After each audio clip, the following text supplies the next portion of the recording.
యేసుక్రీస్తు నామంలో పరిశుద్ధాత్మ ఆశీర్వాదం పొందుకుంటున్న ప్రతి ఒక్కరికను హృదయపూర్వక వందనాలు తెలియజేస్తూ ఉన్నాను. ప్రియులారా, దినదినము పరిశుద్ధాత్మ ఆశీర్వాదం పొందుకొనుట మనము మన జీవితంలో ఎన్నో మేలులు, ఎన్నో ఆశీర్వాదాలు. ఈరోజు వాక్య భాగాన్ని మనం ధ్యానించుకున్నాము.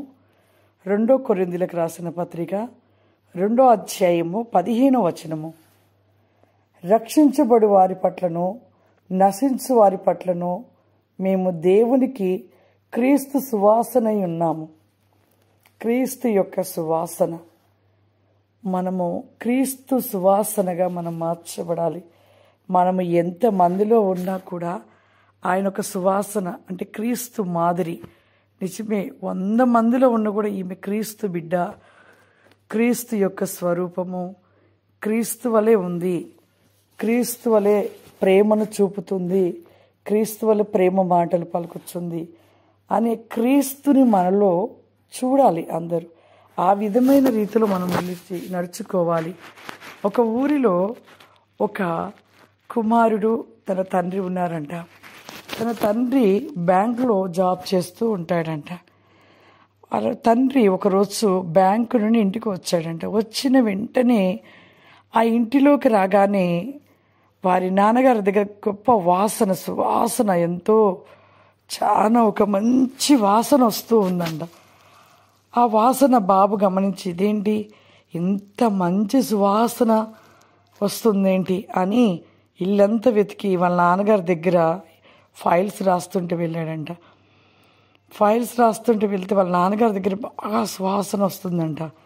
చాలా వాసన. అడిగాడంటే, ఏంటి నాన్నగారు, ఈరోజు మీ దగ్గర ఒక గొప్ప సువాసన, మీరు సెంటు వేసుకోరు కదా, సెంట్ అంటే మీకు పడదు కదా, మరి ఏంటి ఈరోజు మీ దగ్గర ఇంత వాసన, సెంటు వంటి సువాసన వస్తుంది ఏంటి అని తన తండ్రిని అడిగినప్పుడు తన తండ్రి నవ్వుతూ, అవును నాన్న, నేను ఈరోజు బ్యాంకు నుండి ఒక గంధపు చెక్కలు, గంధపు నూనె తయారు చేసే ఫ్యాక్టరీకి అక్కడ లోను విషయం గురించి నేను వెళ్ళాను.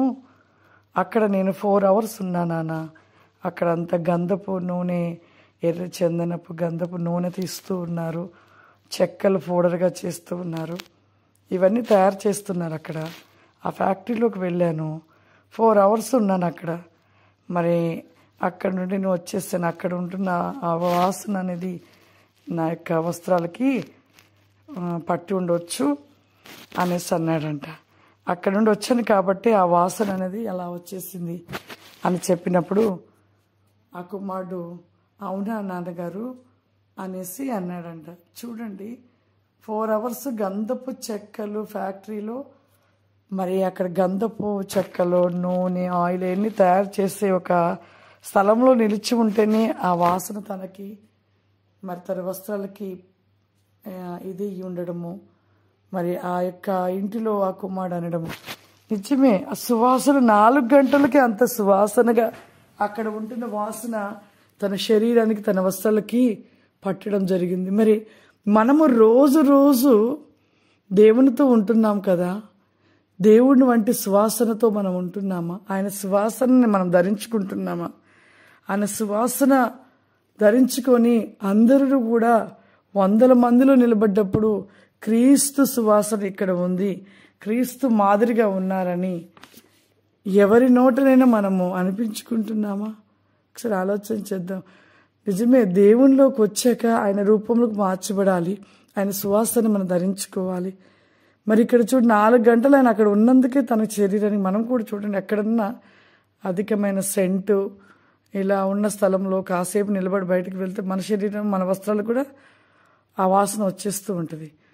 మరి ఈ లోకరీతి అటువంటి ఒక వాసన శరీరానికి ఒక 1 or 2 hours మనకి ఆ విధంగా సువాసనతో మనం నిండిపోతుంటే, ఇన్ని సంవత్సరాలను క్రీస్తుతో ఉంటున్నాము, క్రీస్తు సువాసన మనలో ఉందా? ఆ సువాసన అనేకులకు వచ్చినట్లుగా మనము సువాసన వల్ల మార్చబడుతున్నామా? అందుకే సువాసన ఉన్నాము అంటున్నాడు ఇక్కడ. నిజమే, దేవుని బిడ్డగా, క్రీస్తు బిడ్డగా, క్రీస్తులో మనము ఒక సువాసనగా నిలిచి అనేకులకి సువాసన తెలియపరిచేవారుగా మనము నిలిచి ఉన్నప్పుడు మనం ఆశీర్వదించబడతాము. ఆ విధంగా ప్రతి ఒక్కరూ ఉండాలని కోరుకుంటున్నాను. అందరి కళ్ళు మూసుకున్నట్లయితే ప్రార్థన చేసుకుందాం. సర్వశక్తివంతుడా, దయగల తండ్రి, నీకు వందనాలు చెల్లిస్తూ ఉన్నాను ప్రభువా. అద్భుత కార్యాలు చేసే దేవా, ప్రతి వేకమైన నీ కృపాశీర్వాద వేకములు అతి క్రీషిలౌస్ మీ ప్రోగ్రాం చూస్తున్న ప్రతి బిడ్డల్ని మీరు దీవించండి, ఆశీర్వదించండి. ఈ దినము వారికి కావలసిన సమృద్ధిని, ఆశీర్వాద వేకములైన ఆరోగ్యాన్ని క్రీషిలౌస్ మీద దయచేయమని యేసు నామములో నడుస్తున్నాను తండ్రి. ఆమేన్. God bless you. దేవుడు మిమ్మల్ని దీవించును గాక. ఆమేన్.